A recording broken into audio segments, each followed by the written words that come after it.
Just like brand used, baby.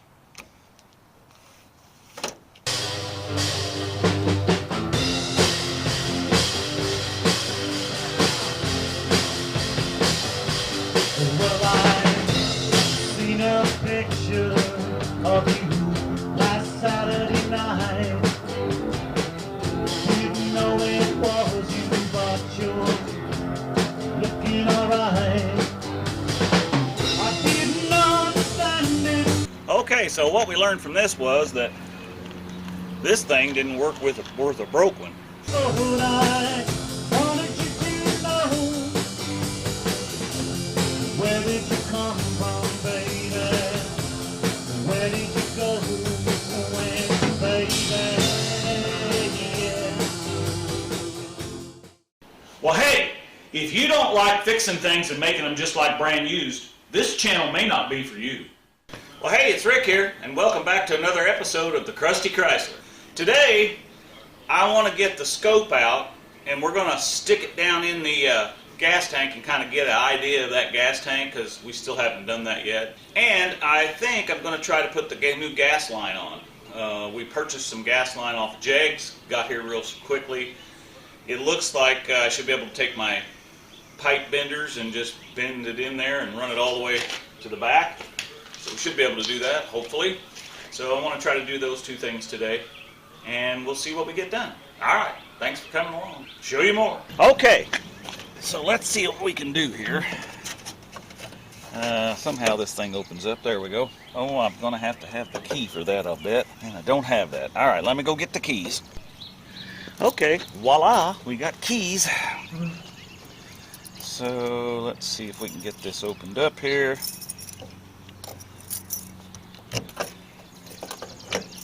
Now, I know that this car didn't have any fuel in it when we got it up here, but when we were feeding fuel from the fuel pump out of our can, the return line was sending fuel to the tank, and now it's got like a quarter of a tank of fuel. That's why we kept running out of fuel that day when we were trying to get the car to run, because we had that blockage in the carburetor, which we repaired, then got it to run. But in the meantime, we put a bunch of gas in the tank. So I don't know what the tank looks like in the inside. So we're going to take our Harbor Freight scope here, and we're going to turn this baby on, and we're going to see once what we got. I don't know if you can see that or not, but hello, hello. So anyway, here's what we're going to do is we're going to stick this down in here. And it's kind of bright out here. Now this thing ain't a waterproof one, so alright, I got to get a screwdriver. This thing's got that little doogie whopper down in there for unleaded gasoline back in the 70s. So let me go get a screwdriver to pry that open so I can move this scope in and out. Alright, show you more. Alright, let's take this screwdriver and sit down in there. There, now I can move that scope up and down. So let's see what we see here.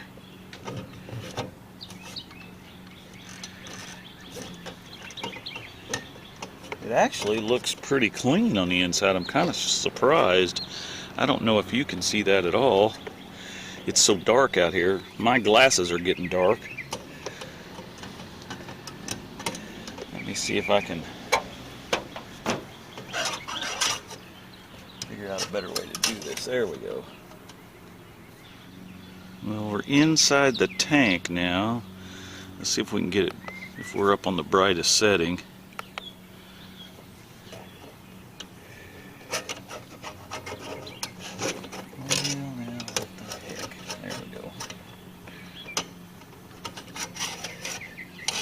Most of these little doors were punched out on these tanks years ago. Guys, it actually looks pretty clean on the inside. There's the fuel pump, or the sending unit right there. I'm really kind of shocked. I don't know if you can see that on the on there very good or not, but it is actually pretty clean in there. That really kind of surprises me. Especially given southern Indiana with our moisture, and there's the seam in the tank right there. The seam that's on the side of the tank, and that's where I figured it would, from there down, would really be bad. But I mean, I can't complain about that.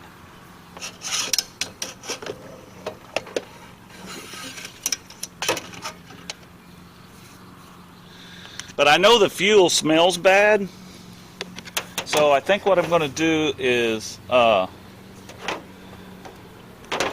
going to take my little pump and shove a hose down in there and pump out everything that's in the tank, and then we'll look at the fuel and see if it's, I mean, I'm sure it's going to be brown colored. Even though we put fresh fuel in it, I know the fuel that was leaking out of it stunk really bad, so that meant there was probably some varnish down in the bottom, but I didn't see anything with the scope, so. Alright, show you more. Okay, so what we're going to do here is we're going to take our drill, and we got this pump, and what you got on here, see, is I'm dropping everything. What you got on here is an innie and an outie, kind of like God designed the humans. You know, you got an in and you got an out. So we're going to shove this in down in here.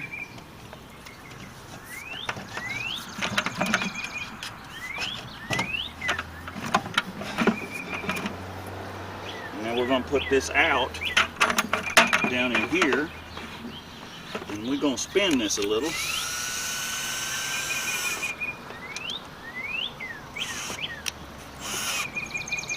Now it don't say which way to spin it, but I'm assuming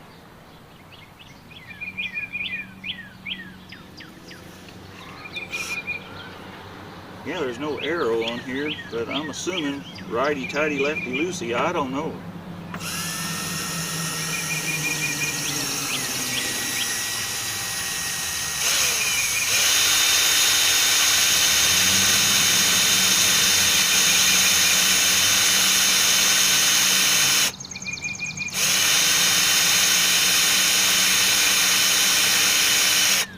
Or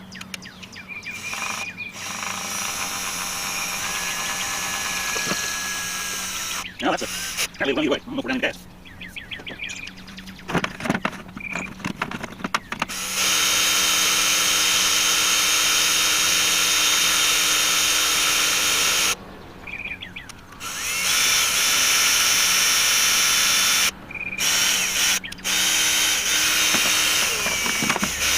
Well, that works about like a broke dick right there. Okay, let's see here. It smells like a little gas there. Like maybe it was trying to do something. I don't know, guys. Let's see if it even is down in any gas at all.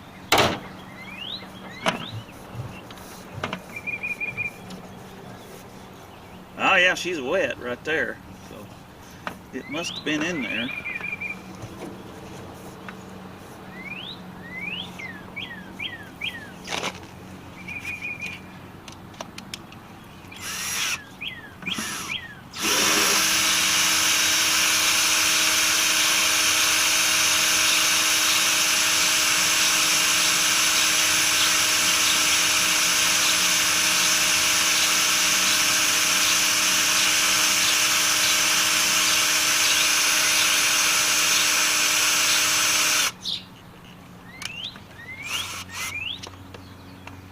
I don't think that works too good.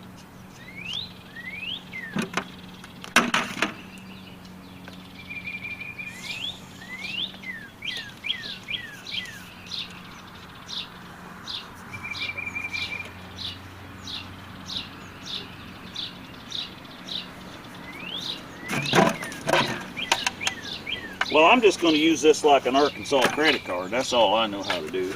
Let's see if we can do this. Now she's coming out of there.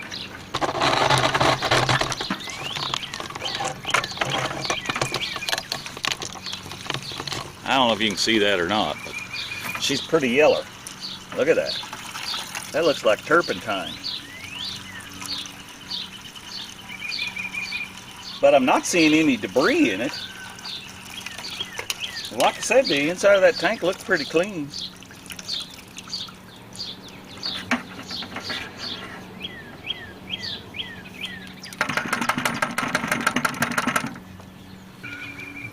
About a gallon's all that's down in there. Well, maybe the fuel gauge don't work because it looked like it was almost, well, eighth of a tank, but who knows how accurate the fuel gauge was, I guess. Well, anyway, there you got it. There's what our gas looks like. But like I said, it's there's no sediment, and it's not looking like there's water in it. Because usually you can see a big puddle down in there, so maybe somebody put some Sta-Bil in it or something, or maybe it just was empty and we put that gas in there from the return line. So, because there's probably a gallon there, I guess. Maybe that's a 5-gallon bucket. So, boy, it stinks, I can tell you that. And it don't taste the bestest, the goodest. All right, show you more. Okay, so what we learned from this was that this thing didn't work worth a broke one. So I'm going to rinse this all out with some water and oil it down so it doesn't hurt it any, because it did put a little through there, but I don't know. Not such a great product, I guess. Or it doesn't say it's designed for fuel, but you know, that's what we wanted to use it for. So.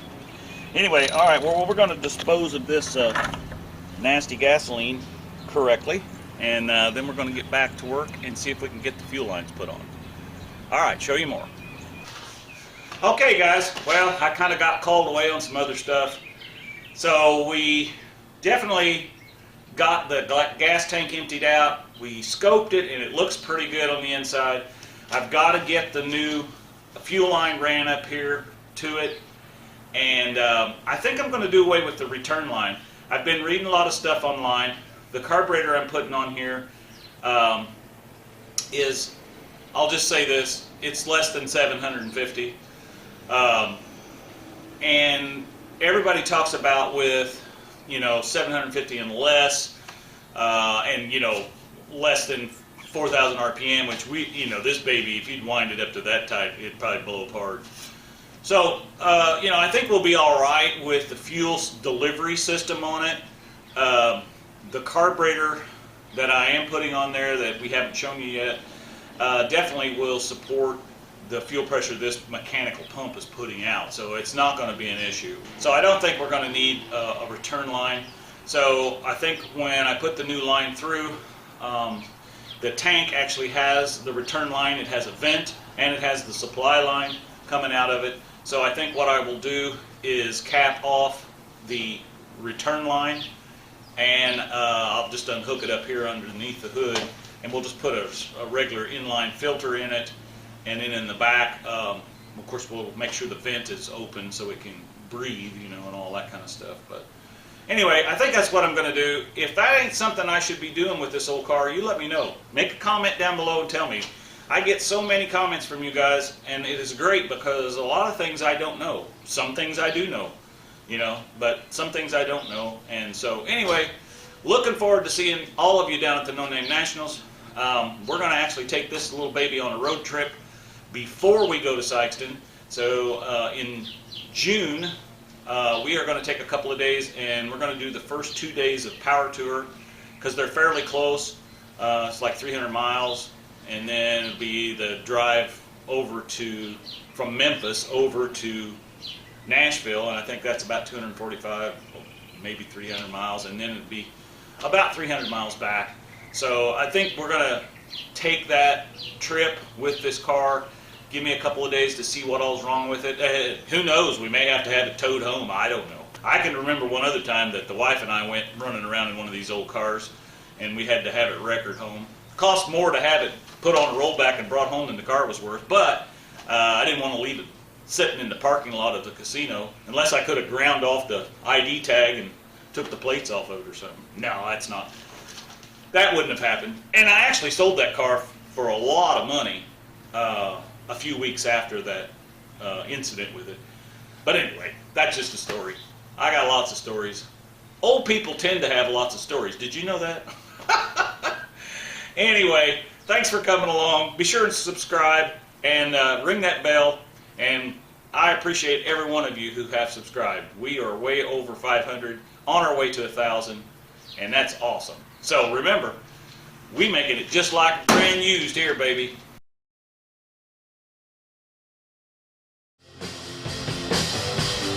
Well,